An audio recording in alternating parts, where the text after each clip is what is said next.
Paano ba maiaayos nina Catherine Bernardo at Daniel Padilla ang kanilang problema?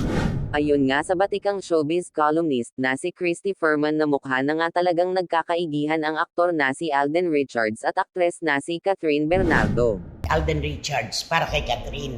Aba mukhang nagkakaigihan na talaga. Napag-usapan at natukoy din dito ang patungkol kay Daniel Padilla sa pagitan nila ni Catherine Bernardo. Paano ba maiaayos nina Catherine Bernardo at Daniel Padilla ang kanilang problema? Ay, oo nga, Kasi no? nag-aaway yung magkabilang Oo. kampo. Halos gibang-giba na yung Katniel.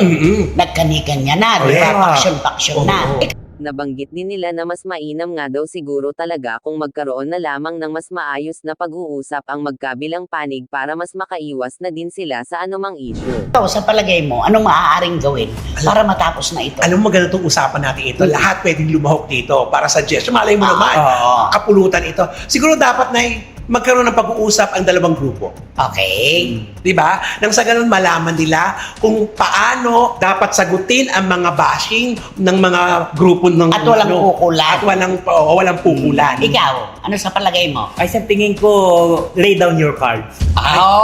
On the table. On the table. Sugal pa Para rin na- talaga. Talagang naalala mo na naman sila, Cam.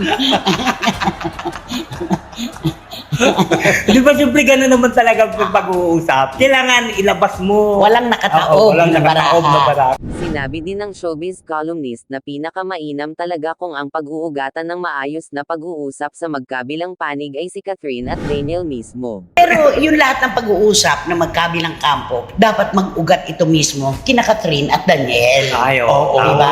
Para alam na nila kung ano ba ang kanilang susundan. Yung katwiran ba o dahilan ni Daniel o ni Catherine. Pinanghahawakan kasi ni Christy Furman na matatapos din umano ang isyu sa pagitan ni Kat at DJ kung magkakaayos ang mga ito. Pag nagkasundo na ang dating magkarelasyon ng mahigit na isang dekada, palagay ko matatapos na to. Ay, oo na. Correct. Pero kasi hinahayaan kasi nila ang dalawang grupo nagpapalit-palit ng mga Batuhan ng batuhan. Correct. Hindi matapos-tapos talaga. Ayon pa sa mga ito na mas nakakaawa umano ang sitwasyon ni Daniel dahil halos lahat ng batikos at masasamang komento ay dito napupukol at ito na ang siyang sumasalo. Kasi parang sa akin, parang naawa ko kay Daniel eh. Dahil Siyempre parang siya ba yung siya napupukol. nabagsakan ng lahat ng problemang ito. Ayon pa sa mga ito na kung tunay na nagmamahalan ang Katniel ay wala sanang sikreto sa isa't isa ang mga ito. Ay, syempre, pagkamahal niya talaga yung isang tao, lalo na sa kanilang love team, sa kanilang career, di syempre talaga sasabihin niya ang lahat. Hindi po wala siya itatago.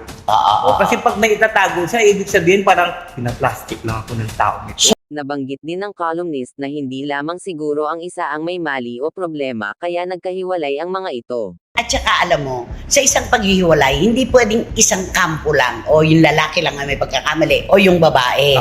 Di ba? Pinaghihirapan ng isang relasyon.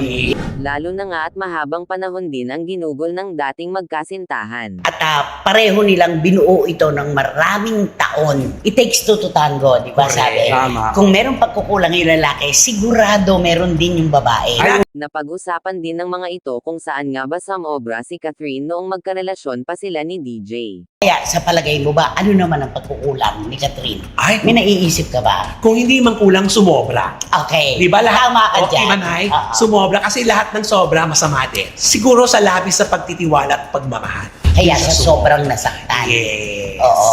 Napag-usapan din ng mga ito kung saan nga ba samobra si DJ noong magkarelasyon pa sila ni Kat. Saan ba sumobra si Daniel? Tingin ko ang pag-ano doon sa paghihigpit. Okay. Tama naman yun. Hinihigpitan niya kasi masyado si Possessive. Catherine. Oo. Masyado siyang siloso, masyado siya. Lahat talagang ay inaano niya kay Catherine. Kaya siguro, si Catherine naman siguro, ako pag ganito na lalaki, hihiwalayan ko na lang taong ito, di ba?